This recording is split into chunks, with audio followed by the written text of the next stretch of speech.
Save energy, save money, live happily, அது இன்னைக்கு எல்லாருக்கும் தெரிஞ்ச விஷயம். நம்ம எலக்ட்ரிசிட்டி இல்லைன்னா நிச்சயம் நம்மளோட சுகங்கிறது போயிடுது. தூங்க முடியாது, இல்லை முடிச்சிட்டு இருந்தாலும் வேலை செய்ய முடியாது.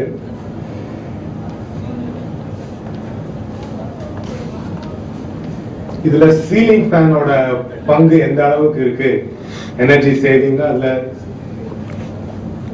எல்லாரும் நம்ம பெரிய பெரிய எக்யூப்மெண்ட் பத்தி எல்லாம் பேசுறோம். ஆனா இந்த சீலிங் ஃபேனை கண்டுபிடிக்கிறதுக்கு முன்னாடி எங்களுக்குமே ரொம்ப ஆச்சரியமா இருந்தது, சீலிங் ஃபேன்னால என்ன ஒரு இம்பாக்ட் இருக்கும் அப்படிங்கிறது.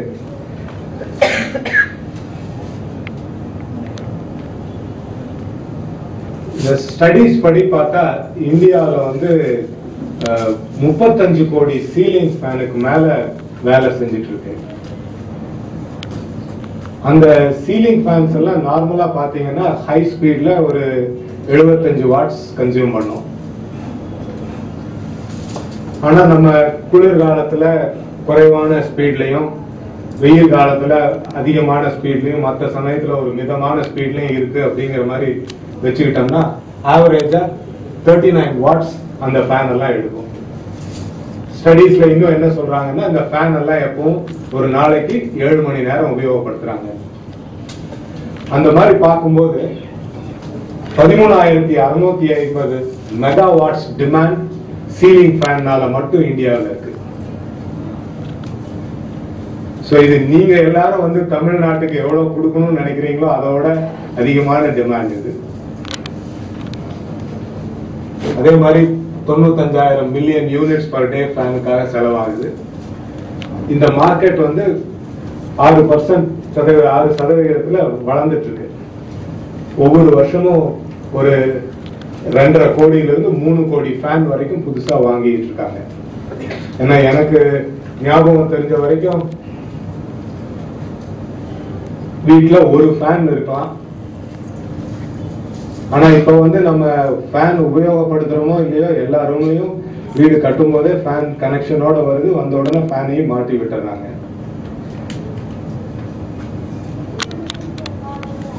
இப்ப நம்ம ஊரே எடுத்துக்கிட்டீங்கன்னா, சென்னையில இது நான் டான்ஜெட்கோ வெப்சைட்ல இருந்து எடுத்த டேட்டா. சென்னையோட டோட்டல் டிமாண்ட் 2,600 மெகாவாட். இதுல ஒரு ஸ்டடிக்காக நான் டொமஸ்டிக் கனெக்ஷன்ஸை மட்டும் எடுத்துக்கிட்டேன். ஃபேன் வந்து கமர்ஷியலாவும் நிறைய யூஸ் பண்றாங்க, ஃபேக்டரிஸ்லயும் நிறைய உபயோகப்படுத்துறாங்க. ஒரு 26 லட்சம் டொமஸ்டிக் கனெக்ஷன்ஸ் சென்னையில இருக்கு.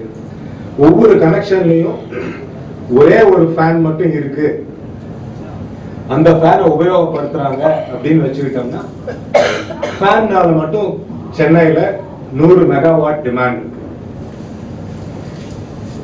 இந்த டிமாண்ட்ல அவங்க ஒரு நாளைக்கு 9 மணி நேரம், நாங்க யோசிக்கிறது ராத்திரி ஒரு பெட்ரூம்ல யூஸ் பண்ணாங்கன்னா ராத்திரி 9 மணில இருந்து காலையில 6 மணி வரைக்கும் ஒரு 9 மணி நேரம் உபயோகப்படுத்தினா 908 மில்லியன் யூனிட்ஸ் கன்சியூம் பண்றோம். இந்த அளவுக்கு ஃபேனோட இம்பாக்ட். இதுல ஏன் நாங்க ஃபேன் பண்ணணும்னு ஆரம்பிச்சோம்? அந்த ஃபேன் பண்ண ஆரம்பிச்ச போது ஃபேனை பத்தி நாங்க ஒரு சின்ன ரிசர்ச் பண்ணோம். இந்த எலக்ட்ரிக் ஃபேன்ங்கிறது ஒரு 120 வருஷத்துக்கு முன்னாடி கண்டுபிடிச்சிருக்காங்க. இந்தியாவில் 75 வருஷமா ஃபேன் இருக்கு. ஜே இன்ஜினியரிங் கார்பரேஷன்ங்கிறவங்க அது முதல்ல எலக்ட்ரிக் ஃபேன் இன்ட்ரோடியூஸ் பண்ணாங்க. இந்த ஃபேன் வந்து இண்டக்ஷன் மோட்டர்ல வேலை செய்யுது, சிங்கிள் ஃபேஸ் இண்டக்ஷன் மோட்டர். பொதுவா முதல்ல ஆரம்ப காலத்துல இருந்த ஃபேன் எல்லாம் பாத்தீங்கன்னா ஸ்டீல்ல செஞ்சிருப்பாங்க. இப்ப லேட்டஸ்ட் ஃபேன் எல்லாம் வந்து வெயிட்டை குறைக்கிறதுக்காகவும் அந்த இரும்பு துருப்பிடிக்காத நிறுத்துறதுக்காகவும் அலுமினியத்துல பண்றாங்க. இந்த ஃபேன் எல்லாத்துலயும் ரெகுலேட்டர் இருக்கு. ரெகுலேட்டர் வழியா தான் ஸ்பீட் கண்ட்ரோல் பண்றோம். ஆரம்ப காலத்துல எல்லாம் ரெகுலேட்டர் வந்து ரெசிஸ்டர் பேஸ்டா இருந்தது. வோல்டேஜ் ரெசிஸ்டர்ல டிராப் பண்ணி கம்மியான வோல்டேஜ் வர வச்சு ஸ்பீடை கண்ட்ரோல் பண்ணிட்டு இருந்தாங்க. அந்த ரெகுலேட்டர் பாத்தீங்கன்னா கொஞ்ச நாளைக்கு ஒரு தடவை உருகி போகும், அதுக்கப்புறம் மாத்தணும். அப்புறம் கொஞ்சம் டெக்னாலஜி எல்லாம் இம்ப்ரூவ் ஆனதுக்கு அப்புறம் எலக்ட்ரானிக் ரெகுலேட்டர் வந்தது. அந்த எலக்ட்ரானிக் ரெகுலேட்டர்ல ஹம்மிங் நாய்ஸ் வருது அப்படின்னு சொல்லி அப்புறம் கெப்பாசிட்டிவ் ரெகுலேட்டர், அதுதான் இப்ப வந்துட்டு இருக்கு. அந்த ரெசிஸ்டர் ரெகுலேட்டர் நிறுத்தினதுல இருந்து ஃபேன் மேனுஃபேக்சரர்ஸ் ரெகுலேட்டர் கொடுக்கறது இல்லை. ரெகுலேட்டர் ஸ்விட்ச் மேனுஃபேக்சரர்ஸ் தான் இப்ப பண்ணிட்டு இருக்காங்க. நீங்க ஸ்விட்சஸ் அழகா வாங்கணும், ஒரே மாதிரி வாங்கணும்னா அதுக்கு தகுந்த மாதிரி ரெகுலேட்டரும் வந்துட்டு இருக்கு. இதுல இந்த ஃபேனோட கன்சம்ஷன் இவ்வளவு இருக்கும்போது எப்படி அதை குறைக்கிறது? எங்க கம்பெனி வெர்சா டிரைவ்ஸ் பிரைவேட் லிமிடெட்ல நாங்க வேரியபிள் ஃப்ரீக்வன்சி டிரைவ்ஸ் ஒன்று பண்ணிட்டு இருக்கோம். அநேகமா இந்தியாவில் இந்த வேரியபிள் ஃப்ரீக்வன்சி டிரைவ்ஸ் அதிக அளவுல தயார் பண்ற கம்பெனி எங்களோட தான். வழக்கமா அதை வந்து இம்போர்ட் தான் பண்றாங்க. பெரிய கம்பெனிஸ் இந்த Siemens, Allen Bradley, ABB, Schneider Electric இவங்க எல்லாம் தான் பண்ணிட்டு இருக்காங்க. அதெல்லாம் வெளிநாட்டுல இருந்து வந்துட்டு இருக்கு. நாங்க வந்து இதை இந்தியாவிலேயே சின்ன ஹார்ஸ் பவர் 3 ஹார்ஸ் பவருக்கு கம்மியா இருக்கிற டிரைவ்ஸ் எல்லாம் நாங்க பண்ணிட்டு இருக்கோம். அப்ப எங்க கிட்ட வந்து சொன்னாங்க, நீங்க டிரைவ்ஸ் எக்ஸ்பர்ட் ஆச்சே, டிசி ஃபேன்ஸுக்கு ஒரு எக்கனாமிக்கலா ஒரு டிரைவ் பண்ணுங்க, அப்போ வந்து சீலிங் ஃபேன்ஸுக்கு நிறைய பவர் குறையும் அப்படின்னு. ஆரம்பத்தில் எங்களுக்கு வந்து ஒரு கன்சியூமர் ப்ராடக்ட் பண்றதுல அவ்வளவு விருப்பம் இல்லை. ஏன்னா நாங்க high reliable high cost industrial products தான் பண்ணிட்டு இருந்தோம். ஆனா இந்த அளவுக்கு இம்பாக்ட் இருக்கும் ஒரு சீலிங் ஃபேன்னா நம்ம ஏதாவது பண்ண முடிஞ்சதுன்னா நம்ம நாட்டுக்கு நிறைய எலக்ட்ரிசிட்டி சேவ் பண்ண முடியுங்கிறது யோசிச்சதுக்கு அப்புறம் எங்களோட டெக்னிக்கல் டைரக்டர் துர்கா சரண் மனசுல அது இருந்துட்டே இருந்தது. அப்ப அவருக்கு ஒரு சர்க்கியூட் பத்தி யோசிச்சாரு. இந்த சர்க்கியூட் மறுபடி பண்ணனா கொஞ்சம் காஸ்ட் குறைவா இருக்கும். சரி, எலக்ட்ரானிக் சர்க்கியூட் அதுல நாங்க எக்ஸ்பர்ட், அதனால அதை பண்ணணும். அதுக்கு அடுத்தது இப்ப இதுக்கு மோட்டார் பண்றதுன்னா இந்த சிங்கிள் ஃபேஸ் இண்டக்ஷன் மோட்டர்ல நம்ம எதுவும் பெரிய எஃபிஷியன்சியை அதிகம் பண்றதுக்கு வாய்ப்பு இல்லை. அதனால வேற என்ன மோட்டார் உபயோகப்படுத்தலாம்? அப்ப டிசி மோட்டார் உபயோகப்படுத்தினா எஃபிஷியன்சி அதிகமா இருக்கும். இப்ப டிசி மோட்டார்ஸ்னா பிரஷஸ் இருக்கு, காமுடேஷன் பண்ணணும். அப்ப சீலிங் ஃபேன் மாதிரி ஒரு சாதாரணமா வீட்டுல உபயோகப்படுத்துற ப்ராடக்ட்ல அந்த மாதிரி ஒரு டெக்னாலஜியை கொண்டு வந்து சாதாரணமா உபயோகப்படுத்தி சர்வீஸ் எல்லாம் பண்ண முடியுமா? சரி, அப்ப இருக்கிறதுல என்ன லேட்டஸ்டா டெக்னாலஜி அப்படின்னு பார்த்தோம். அப்ப permanent magnet brushless DC motors பண்ணணும் அப்படின்னு முடிவு பண்ணி அதை பத்தி யோசிக்க ஆரம்பிச்சோம். இந்த பிரஷ்லெஸ் டிசி மோட்டார்ஸ்ல பாத்தீங்கன்னா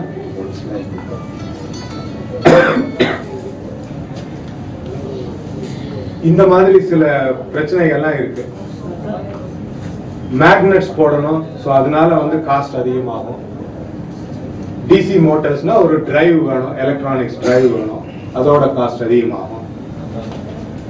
எலக்ட்ரானிக் டிரைவ்ஸ்ல நம்ம போட்டோம்னா ஹார்மோனிக்ஸ் வரும், ஹார்மோனிக்ஸ் கண்ட்ரோல் பண்ணணும். அப்புறம் பிரஷஸ் இருக்கக்கூடாது, ஏன்னா அது வந்து மெயின்டெனன்ஸ் ப்ராப்ளம் ஆகும். ஸோ இந்த பிரச்சனையெல்லாம் சரி பண்ணி ஒரு மோட்டார் பண்ணணும் அப்படின்னு ஒரு முடிவெடுத்து ஒரு permanent magnet DC motor develop பண்ண ஆரம்பிச்சோம்.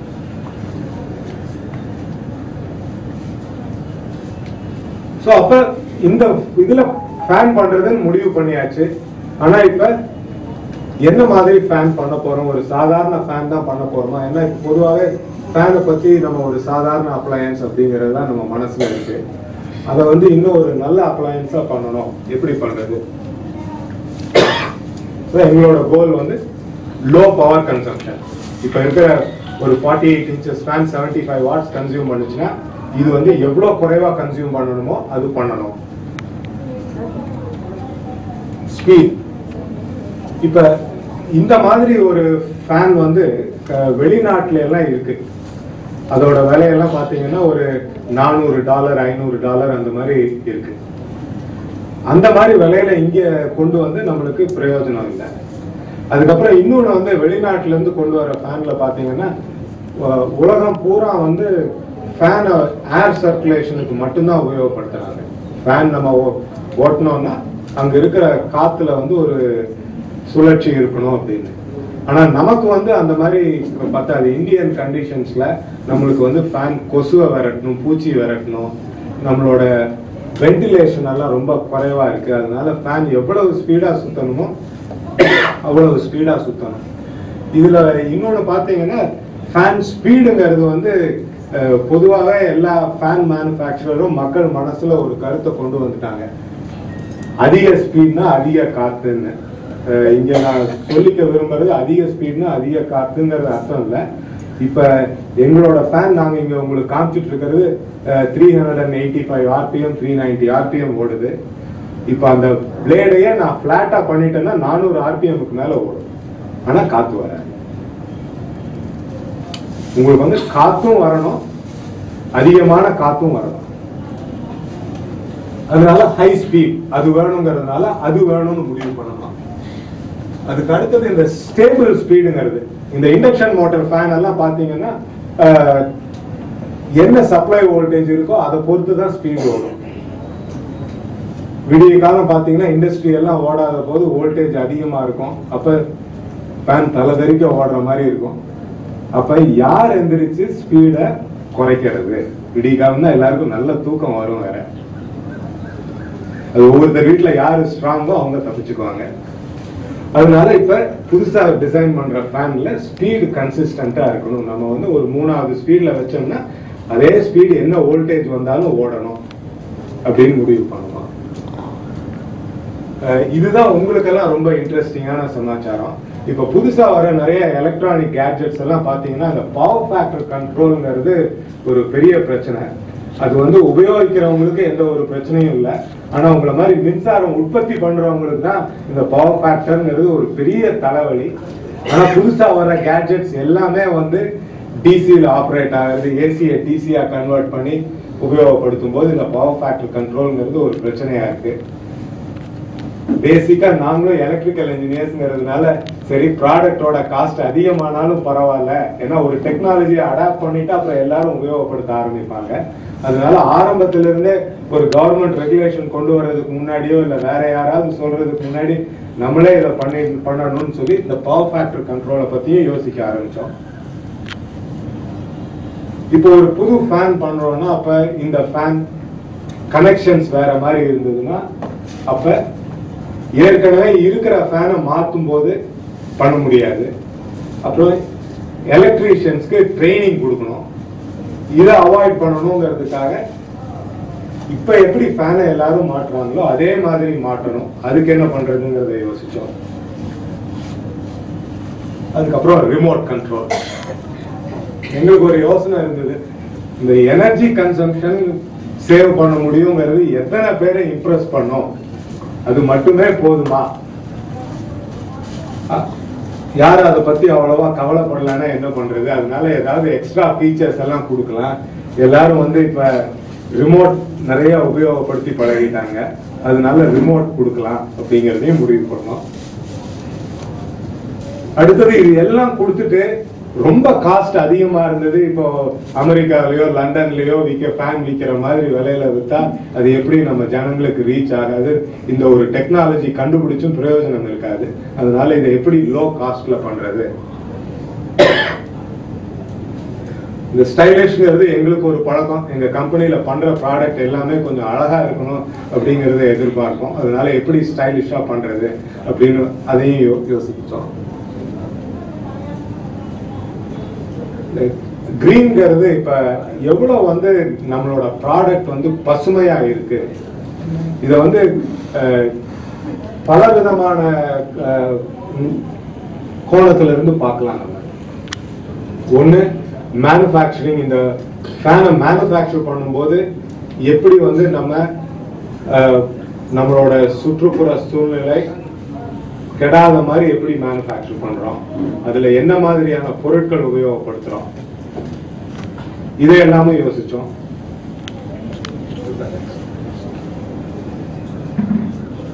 இதெல்லாம் முடிவு பண்ணோம்னா இது சூப்பர் ஃபேன் பண்றது அப்படின்னு முடிவு பண்ணோம்னாங்க. ஒரு சாதாரண ஃபேன் பண்ண போறது இல்ல, சூப்பர் ஃபேன் தான் பண்ண போறது.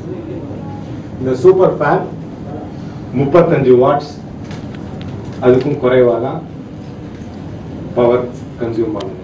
ஸ்பீடு பாத்தீங்கன்னா மார்க்கெட்ல என்ன ஹை ஸ்பீட் ஃபேன்ஸ் இருக்கோ அதோட நம்மளுக்கு கொஞ்சம் அதிகமா இருக்கணும் அப்படின்னு பெரும்பாலான ஃபேன் 375 RPM ஓடும், எங்களுக்கு 385 RPM. என்ன வைட் வோல்டேஜ் ரேஞ்ச்ல ஃபேன் ஸ்பீட் மாறாம இருந்தா நல்லா இருக்கும். ஸோ எங்களோட ஸ்பெசிபிகேஷன் படி 160 to 260 volts ஆப்ரேஷன், ஸ்பீட் மாறாதுன்னு.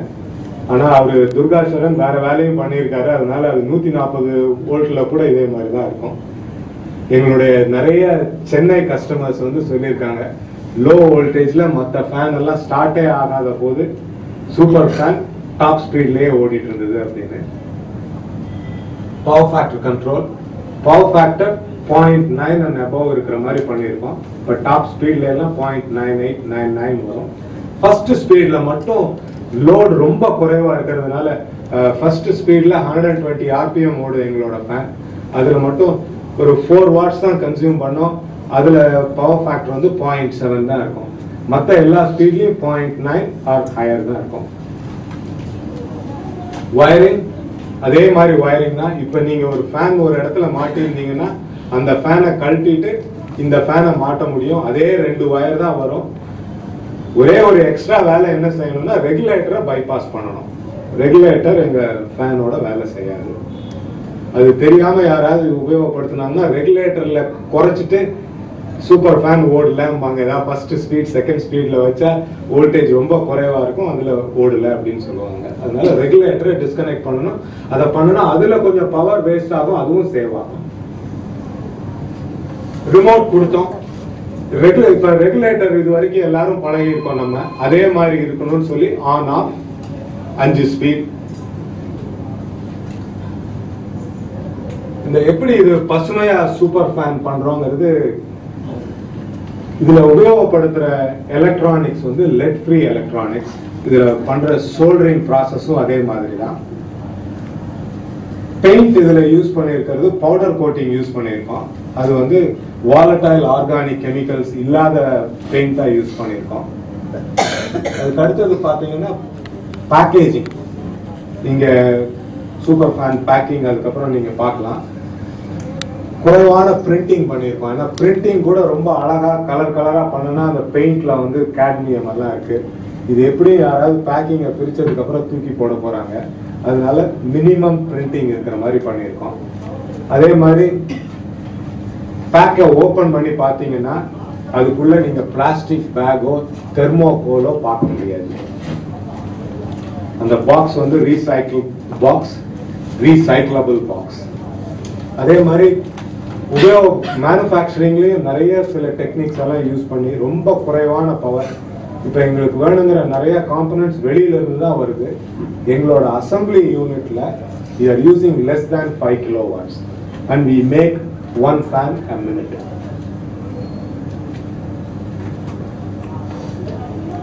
இது எல்லாத்துக்கும் மேல வேணுங்கிறது ஃபேன் வந்து ஏர் டெலிவரிக்காக இருக்கு. அந்த air delivery 230 metre cube per minute கொடுத்துருக்கோம். அது நம்ம தேவைக்கும் மேல இருக்கு. மற்ற ஃபேனோட ஸ்பெசிஃபிகேஷனும் பார்த்தீங்கன்னா பெரும்பாலும் இந்த மாதிரி தான் இருக்கும். இந்த பவர் கன்சம்ஷன் குறைவா இருக்குங்கிறதுனால ஏர் டெலிவரியை காம்ப்ரமைஸ் பண்ணலாம். இதுல இப்ப எல்லாரும் இந்த 5 ஸ்டார் ரேட்டிங், இப்போ உங்களோட போஸ்டர்ஸ்லயே நான் நிறைய பாக்குறேன். 5 ஸ்டார் ரேட்டட் அப்ளையன்சஸ் இல்ல ஸ்டார் ரேட்டட் அப்ளையன்சஸ் வாங்கி உபயோகம் பண்ணுங்க அப்படின்னு. சீலிங் ஃபேனை பொறுத்த வரைக்கும் எப்படி ஸ்டார் ரேட்டிங் பண்றாங்கிறது இங்க போட்டிருக்கேன். சர்வீஸ் வேல்யூ அப்படிங்கறத பொறுத்து தான் ஸ்டார் ரேட்டிங் கொடுக்குறாங்க. சர்வீஸ் வேல்யூங்கிறது ஒவ்வொரு வாட் கன்சம்ஷனுக்கும் எவ்வளவு ஏர் டெலிவர் பண்றோம் அப்படிங்கிறது. Air delivery divided by power consume. So இது ஒரு நல்ல பிராண்ட் ஃபேன் எல்லாம் நீங்க எடுத்துக்கிட்டீங்கன்னா 230 volts 230 metre cube per minute air delivery 75 watts consume பண்ணும் போட்டிருப்பாங்க. அதோட சர்வீஸ் வேல்யூ பார்த்தீங்கன்னா 3. இப்ப எனர்ஜி எஃபிஷியன்ட் ஃபேன்ல இப்ப சில கம்பெனிஸ்ல எல்லாம் வந்துட்டு இருக்கு. அது வந்து 50 வாட்ஸ் ஃபேன் அது. ஆனா பொதுவா அந்த 50 வாட்ஸ் ஃபேன் வந்து பாத்தீங்கன்னா ஏர் டெலிவரி குறைவா இருக்கும். ஏன்னா அவங்க ஸ்பீடை குறைச்சுதான் வந்து அந்த கம்மியான பவர் கன்சம்ஷனை அச்சீவ் பண்றாங்க. ஸோ அது பாத்தீங்கன்னா 4ங்கிற சர்வீஸ் வேல்யூக்கு மேல இருந்ததுன்னா 5 ஸ்டார் ரேட்டட் ஃபேன். ஸோ அந்த 4ங்கிற வேல்யூ வர்ற அளவுக்கு பண்ணியிருக்காங்க. 4.2 அந்த மாதிரி இதுல எல்லாம் வரும். இப்போ இதே சூப்பர் ஃபேன்ல பாத்தீங்கன்னா அந்த 230 மீட்டர் கியூப் பர் மினிட்டுக்கு 35 வாட்ஸ் தான் கன்சியூம் பண்றோம். அதை நீங்க வெளியில டெமான்ஸ்ட்ரேஷன்ல பார்க்கலாம். சர்வீஸ் வேல்யூ வந்து 6.57 இருக்கு.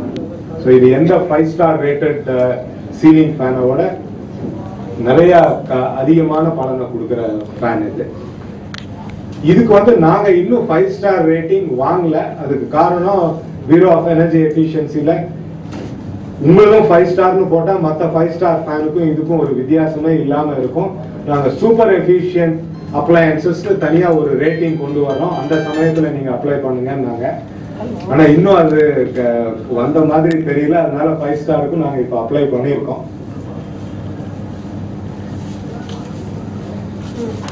இப்ப இது ஒரு இங்க தமிழ்நாடு சென்னையில அல்லது ஒரு ஃபேன் உபயோகப்படுத்துறவங்களுக்கு என்ன ஆகுது அப்படின்னு ஒரு சின்ன ஒரு இன்ஃபோகிராபிக்ஸ் பண்ணியிருக்கோம். ஒரு வீட்டுல ஒரு ஃபேன் மட்டும் இருக்குன்னு வச்சுக்கிட்டோம்னா சென்னையில டொமஸ்டிக் கனெக்ஷன்ஸ் இவ்வளவு இருக்கு. 25,87,400 டொமஸ்டிக் கனெக்ஷன்ஸ் நீங்க கொடுத்துருக்கீங்க. தமிழ்நாடுன்னு எடுத்துக்கிட்டா 1,54,38,725 டொமஸ்டிக் கனெக்ஷன்ஸ் கொடுத்துருக்கீங்க.